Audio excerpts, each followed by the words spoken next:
Welcome to Man Does Tech, where I solve the problems you didn't even know you had. You're starting now. Open WhatsApp and check if you run WhatsApp Business, because Business has built-in auto messages. Once open, tap Settings and go straight to Business Tools. Make sure your phone stays connected so changes apply. If you use a third-party automation app, pause it now. Don't wait. Also, quickly check notifications and accessibility permissions so you can revoke automation access. This initial check ensures you'll be editing the right controls and won't miss hidden auto-send sources. Now edit the automations themselves. In Business Tools, disable Away Message, Greeting Message, and any quick replies that auto-send.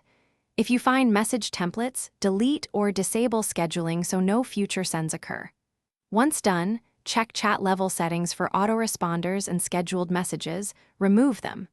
Next, open your phone's app permissions and revoke accessibility or notification access for automation apps.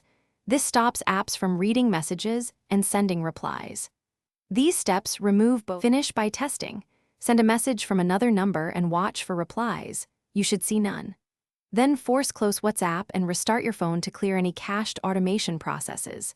If an auto reply still appears, identify and uninstall any automation or scheduler apps you recently installed and recheck app permissions. One key troubleshooting tip: if auto messages persist, backup chats, reinstall WhatsApp, then restore. This removes corrupt settings while keeping messages. Make sure backups complete before reinstalling. Thanks for watching. If you found this helpful, don't forget to like and subscribe.